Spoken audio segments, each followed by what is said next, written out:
Hey guys, Jazz back with another video. In this video, we're going to go over a 129 card bulk submission that I'm sending to SGC, and I'm going to go into a little bit of detail why I'm sending to SGC over PSA, because I do have an order that's going out to PSA right now. I did send it to the guy who I send PSA to probably like a couple weeks ago, and the PSA prices have changed, so now they're going to get bumped up in price because I was paying him like $11 a card, and PSA, I think bulk order submissions cost $9 a card. He charged a little bit $2 extra. Again, he does the cleaning, he writes all, inputs all the information, he checks all the cards for you, he tells you which ones not to send. Again, $2 extra is worth the service that he provides. But again, PSA now bumped up their bulk submission prices $12 a card, so now it's $14 a card. And I was already debating SGC just because their turnaround time is a lot faster, and even though you can make more per card on PSA, I can get back these cards, sell them, pick up a bunch of money cards with the money I made off these, and then resubmit and probably get those submissions back before I'll get back my PSA submission. So let's say I take, this submission with the cards, the value of the cards, and the grading fees is around $2,000. Let's say I make twice my money back. Let's just say that's $4,000. With PSA, maybe I make 3 times my money back. That's $6,000. But again, if I get back these $4,000 and invest those $4,000 and make double the money, I'll have $8,000 in the time PSA probably wouldn't even send me back my first submissions. So this could be a lot quicker flipping. Maybe you won't make as much per card, but again, it keeps you more liquid. You keep buying and selling and not passing up on good deals. So before we get into that, I got a couple of PC pickups. Picked up this PSA 10 Aaron Donald. He's one I'm going to start putting get a nice little stash of Aaron Donald's 10 out of 75. I think he's going to go down as one of the all-time great defensive players ever. And obviously, I'm a Rams fan, so I want to get a little stash away. Some Aaron Donald. He's very underpriced. And then my PC this year, if you guys know, it is Darius Garland. Again, the card is pretty off-centered, so to get a 9 is actually a really good grade. And most of these that I've seen for every player, they're really, really off-centered. So everything had to have been perfect pretty much for it to get a 9 because of the centering being so bad. And then I saw one of these raw with the centering, like the right here, where it's really thin. It was about half of this, and somebody paid $150. Mind you, I paid $115 PSA 9. Somebody bought a raw one with worse centering for $150, which is probably going to at best get a 9, is most likely going to get a PSA 8 if they send it to get graded. So again, just a nice little pickup. Again, Darius Garland is one I'm going to pick up because, again, when this one was listed, there was also Sekou Demboya, Cam Reddish, and Cam Reddish's PSA 9 went for like 300, 400, or maybe high 200s, around 300. The same thing with Sekou. Like, his prices are way undervalued. He's one of the most undervalued guys out there. If you want to look out for a prospect who's really undervalued for what he provides, Darius Garland is a good pickup. Again, I have a ton of his, and I'm going to hold on to him until he actually, for a year, he's going to be more of a long-term hold. Not super long-term, but I'm going to hold him for a couple of years because I think he'll be an all-star caliber player in a couple of years. And a lot of these cards that we're going to look into is Chronicles. I bought a lot of Chronicles. I basically bought a really huge lot for like 800 something. Mostly all the base cards here are from that. I bought a lot of all the rookie quarterbacks for about 800 something dollars. It was like 200 cards. I picked out the ones I like the most, and the rest of them I'll eventually, once they become a little bit more rare on eBay, I'll resell them for way more than I actually bought them for. Again, so on average I paid like $4 something for some of these. Again, with the Kyler Murrays and stuff, I probably paid a little bit more. With Dwayne Haskins and stuff, probably like $2 or $3 per card, maybe like $1.50, $150 on some of the cards. Like this one I probably paid like $1 for. But again, it's going to be a lot of the same cards, a lot of the same sets. I have them organized already in the way I'm going to send them. So again, Studio Dwayne Haskins. And again, these are canvas cards. And I don't know if you can see them when you see them up close. It's a different texture. It's a really good quality, easier grades. And the quality of these cards is really nice. Canvas right there. Again, now we got some Daniel Jones. We got a couple of Daniel Jones. A lot of these are repeats. And again, there's a lot of them. I'm going to send these off. Again, these cost me like $3 to $5 to get them graded. It's another like $8, $9. Now we're like what, $12, $15 into it. This card is a SGC 10. When it's football season starting, should do pretty well, $40, $50 or something like that. Especially by the time I get it back, the hype of the football season should be there. Again, a bunch of the same ones. Studio from Chronicles. This one is actually numbered to 199. Studio. So this one go for a little bit more. And the only difference you'll see is in the top. You see like this one's like orange and that one's like red. That's where you'll see the differences. It's like subtle differences, nothing too crazy. Now we're gonna get into the Kyler Murrays of the same ones. Again, it's 129. Most of these are Chronicles, but again, rookie quarterbacks graded sell really, really well. Kyler Murray especially. Like his PSA 10 like stuff. And that's the thing I'm going with SGC is because they're a lot cheaper. You get them a lot faster. Like I said, even if I'm not getting as much on return on my investment, the fact that I'm getting them back so much faster that I could get these back in 2 months, where the PSA would take 6 months. I actually get these back, sell all these cards off, buy a bunch of more cards, send them off to get graded, and probably get that graded submission before the first PSA submission grading. So again, it keeps you a lot more liquid. You could keep working on these deals and keep making more, buying cards and just sending them off to get graded. Kyler Murray, got a Jarrett Stidham. Not much Jarrett Stidham. Again, mostly Kyler, most of the first round quarterbacks is most of this stuff. But again, Studio, Canvas cards. These are the Panini, just Panini, but these are also Canvas cards. Look really nice. I want to get up close so you can see the texture of the cards. Really nice card stock. But again, these are black, so the borders will show some any whiting. So you got to be real careful with these. But again, I have a bunch of these. And again, I bought them all in that lot for like $800 something. I'm not sending every single card to get graded, but most of them, I think almost all the Kylers looked pretty good. There's like 10 of these. Again, these cost me about $5. With grading and everything, it'll come to like $15, $16. These as SGC 10s will do for a lot more than $16. I'll tell you that. And if you get some like golds, those will do very well. I'm talking about over $100, from $15 to $150. You know what I'm saying? So again, a bunch of these. Drew Locke is coming up right here, and Drew Locke is like one of the hottest quarterbacks. In some sets, he actually sells for more than Kyler Murray, but he's definitely at least the second best quarterback in terms of selling wise of these rookies. Got a bunch of his stuff too, but not as much of Drew Locke, because the seller that I bought these from didn't have a lot of lots of Drew Locke, and the ones that he did, he didn't have he only had like 5 of it. Like these Paninis, he'll probably have like 5 or something. The most he had of one set was like 8, I think. And then I think it's this Panini set. This one's actually numbered to 199. I think the difference is the blue on the card. You see how these are like orange. This one has like a blue, the blue lettering. And we got one of the Gardner Minshew's. And these, I really like these cards. Out of all the sets in Chronicles, I think the Gridiron Kings was the nicest one. Look at these. And these are textured again. Canvas cards. Looks great with the coloring in the background. I think these will do very well as SGC 10s. Kyler. Again, a lot of these are the same ones that I have them set up like that for when they get them graded. It's a lot easier. All the same sets.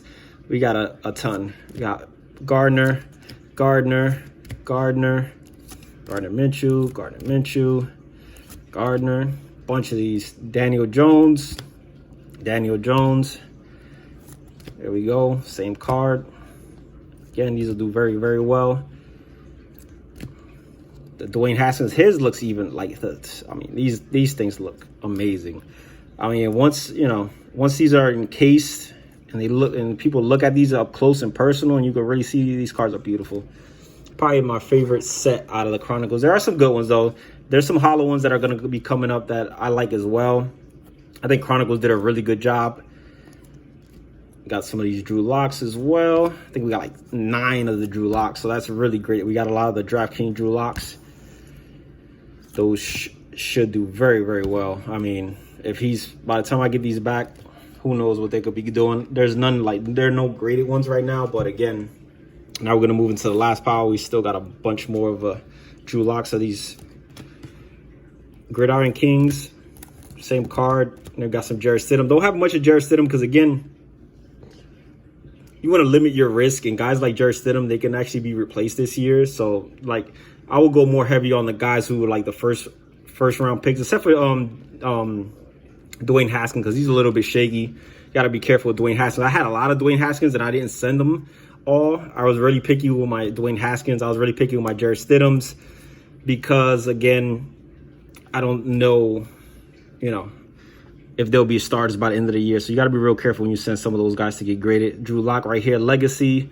These are tough grades. A lot of these have like little marks on them and stuff like that. So it was very hard. I had a bunch of like 5 or 6 copies of every player, And there was only like one that was actually decent, two for Drew Locke. Again, I said more Drew Locke because I didn't have a lot of Drew Locke, so I was less picky with him, and he sells very well. So even an SEC 9 will do well. And I have this one that's numbered to 99 right here. So this one should do well as a 9, 9.5, or a 10. I had one numbered to 75, which is orange, which matches the uni. But that one, I just didn't like it as much. It had one too many marks for me. We got a Kyler Murray legacy. These will do well. This was numbered to 149 right there. To 149 to 49. And the crazy thing is I only paid like $20-something for this card. That is a crazy snipe that I did. Again, I buy most of my stuff in auction, or I give somebody a best offer. I never pay full price for cards. I always try to get them under market value because, again, if I get them, I don't like how they looked particularly. I don't think they'll grade well. I can just resell them for the price that they normally go. So say this card, hypothetically, this card sells for 20. I try to get it for like 14, 15 bucks. I get it in. I don't like it. I pop it back on eBay, sell it for $20. After eBay fees, I get back like $18. Again, I only paid $14, $15 for this, so I made $3 off of it. Always try to make a profit. A little profit here, a lot of profit there. It adds up. But again, you can also hold this card that costs $20. Obviously, if it did, but you can hold it so it becomes a little bit more rare. Maybe you can sell it for $30. Now you pay 14, 15 bucks in the card. You sold it for $30. Now you made $10, $12 off the card. Stuff like that adds up after a while. This is a number to 99, Daniel Jones. Nice looking card. I like these Titans, but the seller I bought these from didn't have too many of mostly players. Only Daniel Jones had a couple, and a couple of them were pretty good condition. So sending those off to get graded. Titans, I really like what the planets in the background and stuff looks very nice.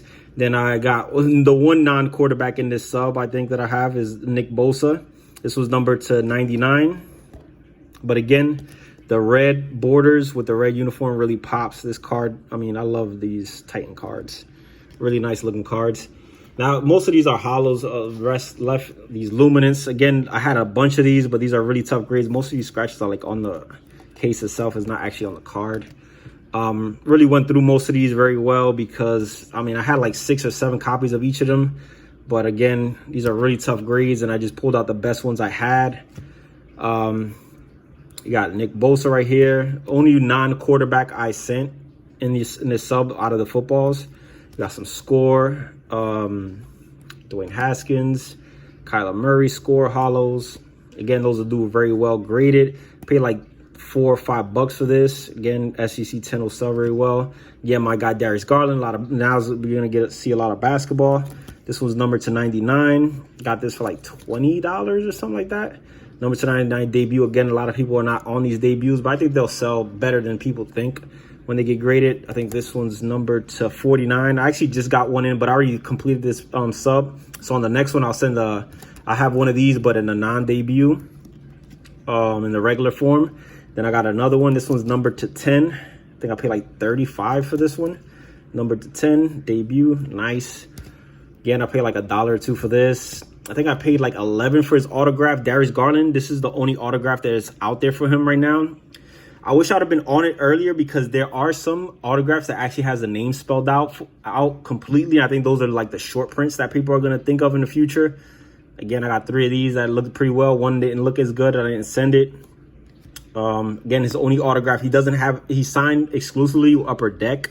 So he doesn't have any autos in any Panini, which obviously to me that adds to his value in other stuff because he doesn't have auto cards in Panini. So his numbered cards are like his big cards. There's no like chase, there's no chase auto cards of his. So most of his color parallels, and I have a lot of color parallels of him.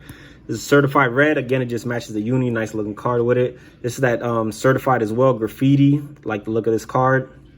Don't have much Zion, but again, I pretty much bought these under market value, like almost like 75% what they sell for. And I buy like 4 or 5 at a time in auctions from the same seller.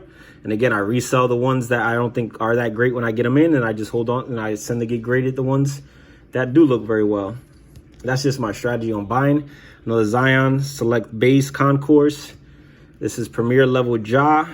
Again, this card sells for like $30-something. I got it for like 20. The other one sells for like 50. I got it for like 35, 40. The Zion. And we got some Darius Garlands I'm sending.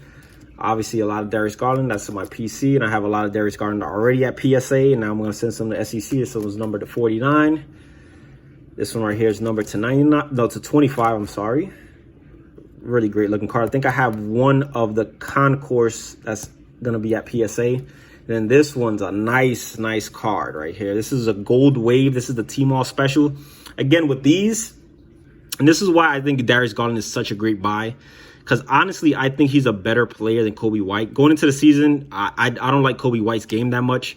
I think Darius Garland will be a better player. And one of the things that I didn't like about Kobe White is that he's super streaky. But one thing I learned this year, that actually being really streaky is good investment, because you can buy them low when they're on a bad streak, and then you can sell them really high when they're on a high streak. So streaky players are actually good to invest in, especially in their rookie seasons, when they're unpredictable, and you can buy them when they're on their lows and then sell them when they're on their highs. And what Kobe White, why he sells for so much, is that he ended off the season before it got canceled, postponed. He was on a high note. He had like 3 straight 30-point games, so he's high. But if you look at their stats, they're pretty much the same stats with Darius Garland and Kobe White.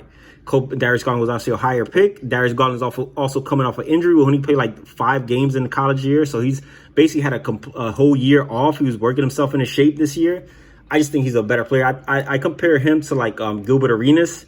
I compare Kobe White more like one of those good off the bench players that could come in and give you like 20 points like that. Like, he's a spark plug player. I don't see him being a superstar player. But again, that's just my opinion. But I think and again, this card I paid $70 shipped, and it also had another gold wave that I'm probably this was not getting sent, but this one I'll probably sell for like 20 bucks, 30 bucks. And it had another silver card of Darius Garland. So again, I really only paid like $40-something for this card. Go look at Kobe's White price for this same card. It's like $700, $800 some have sold for on eBay.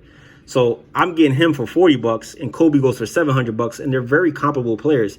Now, I do believe that Kobe, because of the potential he showed with those 30-point games, should be selling for more than Darius Garland. He shouldn't be selling for 10 times Darius Garland, 11, 12 times Darius Garland, not even 4 times. I think Kobe White's super overpriced, and I think he's undervalued. So that's why, I mean, it's easy pickups for me every time I see a nice Darius Garland, and I can get it at a really good price. Jared Culver, these are lottery tickets. Again, I got these at Comp C, and like, other than like the bigger name players, like Jared Culver, I think I got these for like 50 cents a pop. And again, with $8 grading, you're like $9 into them. These come back at SGC 10. They'll sell really well. They shine a lot. These are all the lottery picks. Hunter, again, these are like 50 cents a pop, 50 cents each. Easy. These were a little bit more expensive. The Barretts, I'm not sure, like $4 or $5 I was buying these for, maybe up to $7. I'm not sure. I got a couple Barretts. Again, I'm gonna end it off with most of these lottery tickets. Barrett, these were a little bit more expensive. Ruiz were about $4 each. Again, as SGC 10s, these should do very well. The Darius Garlands were like 40, 50 cents each. Again, I'm going to hold on to almost all my Darius Garland stuff anyway for a couple years until he blows up. Then I'll sell off my stuff. And this one was just a card I put out of order. It was supposed to be in with the legacy stuff, but I did put it out of order. And this is the last card in submission, so that's why it's back here. But this is a legacy hollow. But again, I'm switching over to SGC for now just because of the turnaround times, and obviously SGC will start to get slammed as PSA has prices have gone up. More and more people are going to start sending to SGC, which was already starting to get slammed. Their turnaround times already, their 20-day turnaround times are now turning to 30. They're turning to 30 and like 40-day turnaround times, but it's still way better. 2 months and compared to PSA, which is taking like 6-7 months right now. You'll get these cards back, sell them. I think it's just a better bet for me right now to stay more liquid.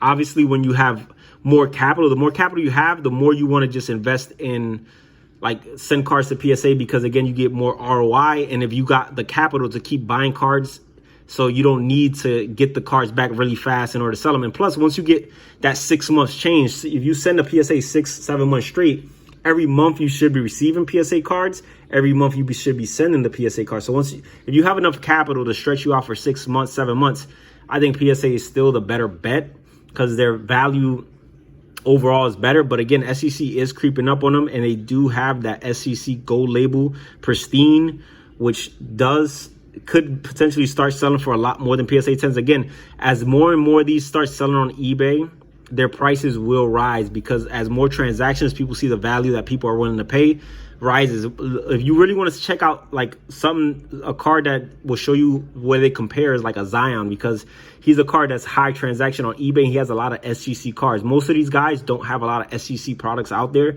so it's hard to build a base for them and know what they really sell for. But again, as more and more people are selling SGC, you're going to see them more and more on eBay. They're going to be selling more and more on eBay. The more they sell, the more the prices start to creep up, because Zion's prices are quite comparable at PSA to SGC. I mean, PSA still sells for a little bit more, but it's not that drastic. And again, the 9.5 SGCs sell better than the PSA 9s. So again, yes, PSA 10s sell for more than SGC 10s, but SGC 10s and SGC 9.5 sell more than PSA 10s. And also SGC has the pristine that also sells for, I mean, that's a rare, obviously you can't depend on rarity, but they do have a card that sells for more than PSA 10. So again, prices are starting to creep up. They're a lot cheaper. They give you the cards back a lot faster. So for right now, I'm going to probably start leaning more towards SGC. But again, I do believe that with the changes in PSA, these guys are going to get swamped and overwhelmed in a few months, and their turnaround times are going to be PSA level turnaround times in no time.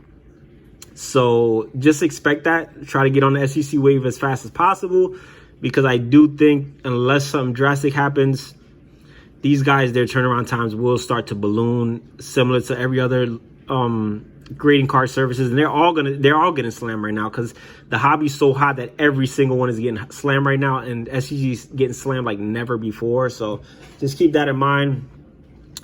I will do a review when I get these back. I do have like 3 PSA orders out right now. Whenever I get those back, I'll do reveals, and I'll tell you what I paid basically for the cards and how much I plan to get out of them. Show you, and again, I can't stress this enough. Darius Garland is a great buy. You can get a lot of his nice stuff for really cheap compared to the other top rookies of this class. He sells for way less. He's like the 15th, or he's around the 15th highest seller out of the rookies. And to me, he's probably the 3rd or 4th best rookie. So again, a lot of great value in buying Darius Garland, in my opinion. I already have a bunch of Darius Garland in that PSA, and a bunch is going to be coming. And I'm buying some of his PSA cards already on eBay. That's pretty much it. Hopefully you guys enjoyed the video. If you guys did, please make sure to leave a like down below. If you're new to this channel, please make sure to subscribe. Till next time, guys.